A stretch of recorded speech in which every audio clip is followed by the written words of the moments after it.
نبی پاک صلی اللہ علیہ وسلم کا فرمان ہے جس کا مضمون ہے اور دنوں کا درود فرشتے مجھ تک پہنچاتے ہیں اور جمعے کا دن پڑھا جانے والا درود بنفس نفیس میں خود سماعت کرتا ہوں.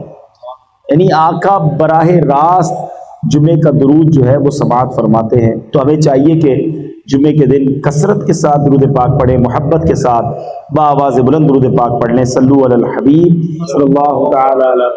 جمعے کے دن پر ہی آج کچھ بات کرتے ہیں.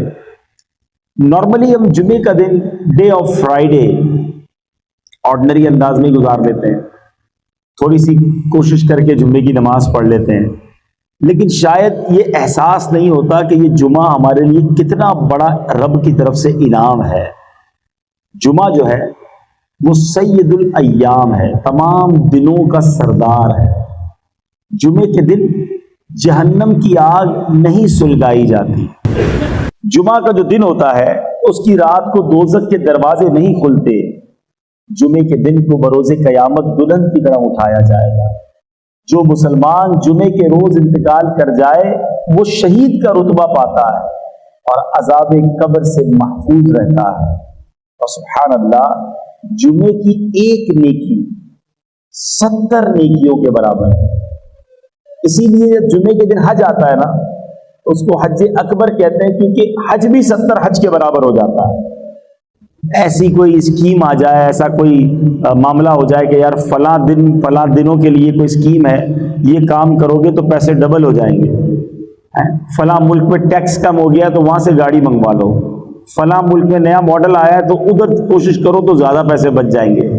ہم کاروبار میں جہاں جب پروفٹ نظر آتا ہے ادھر کوشش زیادہ کرتے ہیں. کئی کلومیٹر دور جا کر بھی اگر کسی اسٹور پر سیل لگی ہوئی ہو کہ 50% ڈسکاؤنٹ ملتا ہے تو ہم ادھر جا کے لیتے ہیں کہ یار فائدہ ہے. یعنی سیل لگا کر بہت سارے اسٹور والے سردیوں میں گرمیوں کا مال بیچ جاتے ہیں، گرمیوں میں سردیوں کا بیچ جاتے ہیں. ہم وہ بھی لے لیتے ہیں کہ چلو یار ابھی سردیاں نہیں آئیں لیکن سستا مل رہا ہے، جیکٹ لے لو، سردیوں میں کام آئے گا. یعنی یہ ہمارا مائنڈ سیٹ ہوتا ہے، اس میں کوئی شرعی قباحت بھی نہیں ہے. لیکن یہی ذہن نیکیوں میں کیوں نہیں بنتا؟ جمعے کے دن ایک نیکی کرے تو 70 نیکیاں ہیں. اب آپ بتائیے کہ مثال کے طور پہ کسی نے ذہن بنایا ہوا ہے کہ میں منڈے والے دن، پیر والے دن کسی مریض کی عیادت کرنے جاؤں گا، ٹیوزڈے کو میں نے فلاں غریب کی مدد کرنی ہے، تو منڈے ٹیوزڈے سنڈے کو جو کام کرنے 2-3 دن پہلے کر لیں اور جمعے والے دن کریں تاکہ 70 ٹائمز ملٹیپلائی ہو جائے. تو اگر میرا اور آپ کا یہ نیکیاں کمانے کا ذہن بن جائے نا تو انشاءاللہ ہم بہت ساری نیکیاں اکٹھا کر سکتے ہیں اور یہی نیکیاں آخرت میں کام آنی. یاد رہے مرنے کے بعد کفن میں جیب نہیں ہوگا اور قبر میں تجوری نہیں ہوگی. میرے اور آپ کے ساتھ جو جائے گی نا چیز وہ ہمارے اعمال ہی جائیں گے. یہ ہمارا سارا سرمایہ، سارے ہمارے ویزے، پاسپورٹ، ہماری جو بھی دنیا ہے وہ یہی رہ جائے گی. بلکہ بڑی خوبصورت بات کتابوں میں لکھی کہ جب انسان کا انتقال ہوتا ہے تو گھر والے آپس میں بات کرتے ہیں، ایک دوسرے سے پوچھتے ہیں کہ بتاؤ مرحوم نے پیچھے کیا چھوڑا ہے. مگر فرشتے جب بندہ قبر میں جاتا ہے تو آپس میں یہ گفتگو کرتے ہیں کہ بتاؤ مرحوم نے آگے کیا بھیجا ہے. اصل چیز وہ نیکیاں ہیں جو ہم نے آگے کے لیے جمع کر رکھی ہیں. اللہ کی رحمت سے ہر ہفتے میں ایوری ویک ہمیں ایک دن ملتا ہے جس میں ہم خوب نیکیاں کما سکتے ہیں. ہمارے بزرگان دین ہر جمعے تلاش کر کر کے نیکیاں کرتے تھے. ہمیں بھی یہ ذہن بنانا چاہیے. اور جمعے کے دن کی اہمیت کا اندازہ اس بات سے لگائیں کہ اس دن کی اہمیت اتنی ہے کہ اللہ تعالیٰ نے اس دن کی فضیلت بیان کرنے کے لیے قرآن میں ایک پوری سورت سورہ جمعہ کے نام سے نازل فرمائی ہے. ایک پوری سورت کا نام ہی سورہ جمعہ ہے اور اس میں ارشاد باری ہوتا ہے. اس کا ترجمہ کیا ہے؟ اے ایمان والو، جب نماز کی اذان ہو جمعہ کے دن تو اللہ کے ذکر کی طرف دوڑو اور خرید و فروخت چھوڑ دو، یہ تمہارے لیے بہتر ہے اگر تم جانو. تو جمعہ کے لیے سب سے اہم کام نماز جمعہ ہے کہ حدیث پاک کا مضمون ہے جمعہ کے دن جو سب سے پہلے آتے ہیں وہ ایسے ہیں جیسے جنہوں نے اللہ کی راہ میں اونٹ صدقہ کیا ہو. یعنی آپ سوچیں کہ ہر جمعے اونٹ قربان کرنا آسان تو نہیں ہے، لیکن ہر جمعے آپ اونٹ صدقہ کرنے کا ثواب کما سکتے ہیں جو سب سے پہلے آتے ہیں. اس کے بعد آنے والے ایسا ہے جیسا اس نے گائے صدقہ کی ہو. اس کے بعد آنے والا ایسا ہے، نبی پاک فرماتے جیسے بکری صدقہ کی ہو. اس کے بعد آنے والا ایسا ہے جیسے مرغی صدقہ کی ہو. اس کے بعد آنے والا ایسا ہے جیسے انڈا صدقہ کیا ہو. یعنی ثواب کم ہوتا جائے گا. تو ہمیں کیا کرنا چاہیے کہ کام کاج چھوڑ کر اہتمام کے ساتھ جمعے کے دن جلدی مسجد میں آ جائیں. اور ماشاءاللہ سے ایک اور فائدہ یہ بھی ہوگا کہ جو بیان ہو رہا ہوگا وہ بھی سننے کو ملے گا، علم دین بھی ملے گا، اور راہ خدا میں اونٹ صدقہ کرنے کا ثواب بھی مل جائے گا. تو جمعے کے دن کی تیاری ہونی چاہیے. اچھا، اسی طرح جمعے کے دن جہاں نیکیاں 70 بار ملٹیپلائی ہو جاتی ہیں نا، اور یہ اللہ کی شان ہے کہ اس دن کا مرتبہ بہت بڑا ہے، تو پھر گناہ بھی ملٹیپلائی بائی 70 ہو جاتا ہے. جمعے کے دن گناہ سے بچنا ہے. عام دنوں میں بھی بچنا ہے مگر جمعے کے دن زیادہ بچنا ہے. یعنی مثال کے طور پہ اگر کوئی شخص رمضان میں گناہ کرتا ہے تو ہم کیا کہتے ہیں، یار رمضان کے مہینے میں گناہ کر رہے ہو، یہ تو نیکیاں کمانے کا مہینہ ہے. مکہ شریف میں جا کر ایک نیکی 1,00,000 نیکی کے برابر ہے، مگر ادھر گناہ بھی 1,00,000 کے برابر ہے. جس چیز کی تعظیم زیادہ ہوگی نا، اس گھڑی میں، اس مقام میں، اس مہینے میں گناہ بھی زیادہ ناپسندیدہ ہوگا، اس کی سزا بھی زیادہ ہوگی. تو جمعے کے دن بالکل آپ نے اپنے آپ کو گناہ سے بچائے رکھنا ہے کہ کہیں ایسا نہ ہو کہ عبادت تو نہ کر سکے اور الٹا گناہ گار ہو جائیں. ہمارے گناہوں کا میٹر چلتا رہے. اللہ پاک مجھے اور آپ کو گناہوں سے محفوظ فرمائے، گناہ کرنے سے ہم سب کو بچائے رکھے. اب جمعے کے دن کرنے والے کام کیا ہے؟ احادیث میں یہ مضمون ملتا ہے کہ جو جمعے کے دن عمامہ پہنتے ہیں، جمعے کے دن عمامہ پہننے والوں پر اللہ کے فرشتے درود بھیجتے ہیں. تو کوشش کرے کہ کم از کم جمعے کے دن امامہ پہن لیا کرے. اپنے آفس میں رکھ لے امامہ شریف اور جمعے کے دن پہن لیا کرے. ایک اور روایت میں آتا ہے کہ جمعے کے دن جو امامہ پہنتا ہے بغیر امامے کے 70 جمعوں کے برابر اسے ثواب ملتا ہے. 70 ٹائمز مور برکتیں ملتی ہیں. جمعے کے دن ناخن کاٹے جائیں تو تنگ دستی دور ہوتی ہے، روزی میں برکت ہوتی ہے. یہ سنت بھی ہے.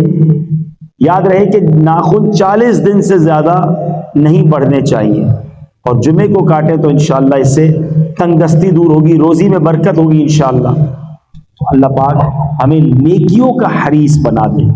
دنیا کے مال، دنیا کے کاروبار کی لالچ تو ہمیں ہوتی ہے، لیکن نیکیوں کی اگر لالچ ہو جائے نا، پتہ چل جائے کہ کہاں سے کیسے بڑی نیکی ملے گی، تو فوراً اسے حاصل کرنے پہنچے. صحابہ کرام کو بڑا شوق تھا، یعنی وہ نیکیاں تلاش کر کے نیکیاں حاصل کرنے کی فکر کرتے تھے. اب حضرت عثمان غنی کی مثال لیجئے کہ کتنے بڑے صحابی ہیں. آپ ذوالنورین ہیں، عشرہ مبشرہ میں ہیں، اور یقینی جنتی ہیں. نبی پاک سے 2 بار جنت خریدی. اتنی ساری نیکیاں ہونے کے بعد ہم جیسا آدمی تو کہے بہت ہو گیا، اب اتنی ساری نیکیاں تو ہو گئی، مگر صحابہ کرام رکتے نہیں تھے. ایک بار نبی پاک علیہ الصلوۃ والسلام نے مدینے کے لوگوں کو پانی کی ضرورت تھی، تو جو کنواں والا شخص تھا اس سے کہا کہ یہ کنواں مجھے دے دو اور اس کنویں کے بدلے جنت میں کنواں لے لو. وہ شخص کہتا ہے حضور میرا یہی کاروبار ہے، میرا کام چلتا ہی اسی سے ہے، میں اسی پانی کو بیچ کر گھر والوں کا معاملہ کرتا ہوں. تو اس نے آفر کو قبول نہیں کیا. کسی طرح یہ خبر حضرت عثمان غنی کو پہنچ گئی. حضرت عثمان غنی نبی پاک علیہ الصلوۃ والسلام کی بارگاہ میں عرض کرتے ہیں کہ حضور وہ آفر میرے لیے بھی ہے، اگر میں وہ کنواں خرید کر مسلمانوں کے لیے وقف کر دوں تو کیا میرے لیے بھی جنت ہے، جنتی کنواں ملے گا؟ نبی پاک نے فرمایا اے عثمان یہ آفر یہ تمہارے لیے بھی ہے. حضرت عثمان نے وہ کنواں جس قیمت میں اس نے دیا خریدا اور مسلمانوں کے لیے وقف کر دیا. تو پتہ چلا کہ صحابہ کرام کو موقع ملتا، چانس ملتا کہ ادھر نیکی ہو سکتی ہے، وہ فوراً وہ نیکی کرنے کی کوشش کرتے تھے. ہم کاروبار کے لیے تو واقعی اتنے جس کو کہیں کہ ایگریسو ہیں کہ جیسے ہی موقع ملے کہ یہ کام کر لو ہم کر لیتے. اس ملک میں پہنچ جاؤ، اب دیکھیں نا اتنے سارے پاکستانی یہاں پہنچ گئے. میں دنیا میں جدھر جاتا ہوں ایسے ایسے ممالک ہیں وہاں بھی لوگ پہنچے ہوئے. موقع ملا، چانس ملا، دنیا نظر آئی، پہنچ گئے.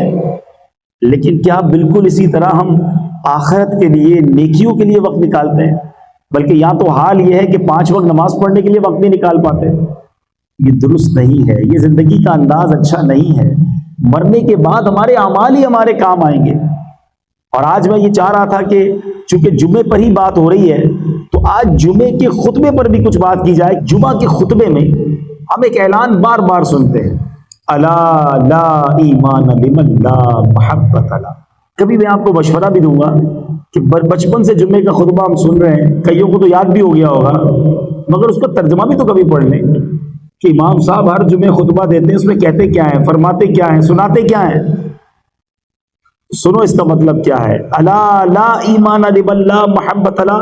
سن لو اس کا ایمان نہیں ہے جس کے دل میں نبی پاک کی محبت نہیں ہے۔ عشق رسول کے بغیر ایمان کمپلیٹ نہیں ہے۔ محمد کی محبت دین حق کی شرط اول ہے، اسی میں ہو اگر خامی تو سب کچھ نامکمل ہے۔ تو محبت رسول یہ ہمارے ایمان کی جان ہے۔ مگر اب سوال یہ ہے کہ محبت ہونی کتنی چاہیے؟ محبت تو بہت ساروں سے ہوتی ہے، ماں باپ سے بھی ہوتی ہے، بھائی بہنوں سے بھی ہوتی ہے، بچوں سے بھی ہوتی ہے، بچوں کی امی سے ہوتی ہے، دوستوں سے ہوتی ہے، کاروبار سے ہوتی ہے، تو پیارے آقا سے بھی ہوگی؟ نہیں جناب، کتنی ہونی چاہیے یہ بھی نبی پاک نے خود بیان کیا۔ بخاری شریف کی حدیث ہے، میرے آقا فرماتے ہیں لا یؤمن احدکم حتی اکون احب الیہ من والدہ وولدہ والناس اجمعین۔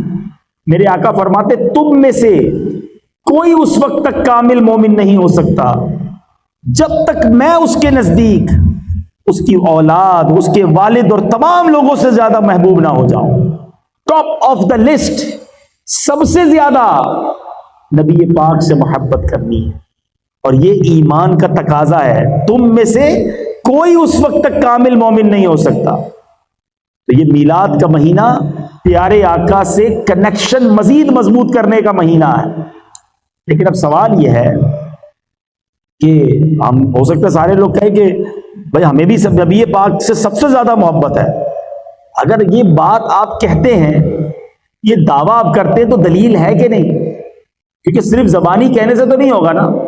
اگر واقعی کسی کو نبی پاک سے سب چیزوں سے زیادہ محبت ہے تو پھر پیارے آقا کی سنتوں پر عمل کہاں ہے؟ نبی پاک فرماتے ہیں جس نے میری سنت سے محبت کی اس نے مجھ سے محبت کی، اور جس نے مجھ سے محبت کی وہ میرے ساتھ جنت میں جائے گا۔ تو سنت کی اہمیت کتنی زیادہ ہے، اس کو میں آپ کو دنیاوی مثال کے ذریعے سمجھاؤں کہ اگر کوئی بیٹا آپ کو ملے، کوئی بچہ ملے، اور وہ آپ کو کہے میں اپنے والد صاحب سے بڑی محبت کرتا ہوں، میں اپنے والد صاحب کا دیوانہ ہوں، اپنے والد صاحب پر میری جان قربان، آپ کہیں یار کمال ہے، ماشاءاللہ اپنے ابو سے کتنی محبت کرتا ہے۔ تھوڑے دنوں بعد اس کے والد صاحب سے ملاقات ہو اور آپ والد صاحب سے کہیں کہ آپ کا بیٹا آپ سے بڑی محبت کرتا ہے، آپ کی بڑی رسپیکٹ کرتا ہے، تو والد صاحب کہے ایک نمبر کا جھوٹا ہے، میری تو ایک بھی بات نہیں مانتا۔ تو آپ کیا کہیں گے؟ یار کمال ہے، میرے سامنے تو اتنی باتیں کر رہا تھا کہ ابو میرا سب کچھ، میرے والد ہیں اور میری جان میرے والد پر قربان، والد کہہ رہا ہے میری ایک بات نہیں مانتا۔ تو آپ کیا کہیں گے کہ جھوٹا دعویٰ تھا۔ اب اپنے بارے میں ہم سارے چیک کریں، ایک طرف تو ہمارا دعویٰ یہ ہے کہ نبی پاک پر ہماری جانیں قربان، ہم پیارے آقا کے بڑے عاشق ہیں، تو یہ عشق رسول نظر کیوں نہیں آتا؟ نہ چہرے پہ نظر آتا ہے، نہ لباس میں نظر آتا ہے، نہ باتوں میں نظر آتا ہے، نہ کاروبار میں نظر آتا ہے۔ کیا نبی پاک کا عاشق جھوٹ بول سکتا ہے؟ کیا نبی پاک کا امتی کسی کو دھوکہ دے سکتا ہے؟ نبی پاک فرمائے من غش فلیس منا، دھوکہ دینے والا ہم میں سے نہیں۔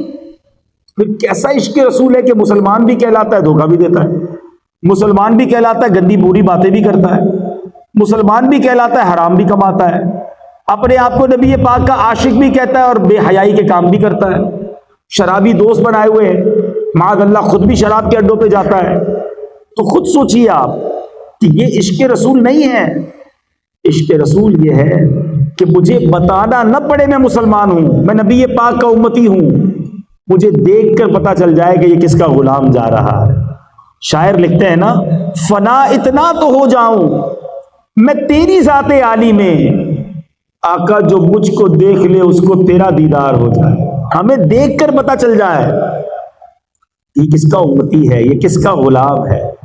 یقین کریں میٹھے اسلامی بھائیوں، اگر ہم نبی پاک کی عشق والی زندگی گزاریں اور صحیح اسلام کی تعلیمات والی زندگی گزاریں تو دنیا بھی اچھی ہو جانی ہے، آخرت بھی اچھی ہو جانی ہے۔ آج مسلمان کہلانے والے کو قرآن پڑھنا نہیں آتا، نبی پاک کا امتی تو کہلاتا ہے، مگر آقا کے قلب اطہر پر جو قرآن نازل ہوا، اور یاد رہے پیارے آقا پر کہ بہت سارے معجزات ہیں، مگر جس معجزے کو اعظم المعجزات کہا گیا، بگسٹ میریکل کہا گیا، وہ قرآن مجید فرقان حمید ہے، مگر قرآن پڑھنا بہت بڑی تعداد میں مسلمانوں کو نہیں آتا، کھولتے بھی نہیں ہے قرآن۔ میں آپ سے اگر سوال کروں کہ آپ نے یہ بتائیے کہ فیس بک کب آن کیا تھا، آپ کہیں گے بھی مسجد میں آنے سے پہلے آن کیا تھا۔ اچھا واٹس ایپ وہ تو ہو سکتا ہے مسجد میں بھی چیک کیا ہوگا۔ تو کئی سافٹ ویئر ہم روزانہ کئی بار آن لائن کرتے ہیں، اور میں یہ پوچھوں کہ بتائیں قرآن کب کھولا تھا؟ جواب آئے گا پچھلے رمضانوں میں۔ اب کب آن لائن کریں گے؟ اگلے رمضانوں میں۔ ہم قرآن سے کتنا دور ہو گئے۔ اور ایک سچ بات بتاؤں، جب قبر میں جائیں گے نا، یہ سارے سافٹ ویئر آف لائن ہو جائیں گے، قرآن قبر میں بھی آن لائن ہو جائے گا۔ تو اس چیز کو تھامو نا جو قبر میں بھی کام آنی ہے، مگر قرآن سے ہم دور ہیں۔ کئی لوگ ملتے ہیں مجھے، کہتے ہیں سکون نہیں ملتا، دلی سکون چاہیے، کوئی وظیفہ بتائیں۔ کسی اور سے وظیفہ کیوں لیں، قرآن سے ہی معلوم کر لیتے ہیں۔ اے رب کے کلام ہمیں بتا کہ ہمیں دل کا سکون کہاں سے ملے گا۔ اللہ کریم قرآن میں فرماتا ہے الا بذکر اللہ تطمئن القلوب، بے شک اللہ کے ذکر میں دلوں کا چین ہے۔ شراب پینے میں چین نہیں ہے، بے حیائی اور بدکاریوں میں سکون نہیں ملے گا، فلموں ڈراموں گانوں باجوں میں سکون نہیں ملے گا۔ اگر واقعی قلبی سکون چاہیے تو وہ اللہ کے ذکر میں ملے گا، اللہ کی یاد میں ملے گا۔ اللہ پاک ہم سب کو ساری زندگی پیارے آقا کی محبت میں گزارنا نصیب فرمائے، ان کی سنتوں پر عمل کر کے گزارنا نصیب فرمائے، ساری نمازیں پابندی سے پڑھنا نصیب فرمائے، آمین بجاہ النبی الامین صلی اللہ تعالی علیہ وسلم۔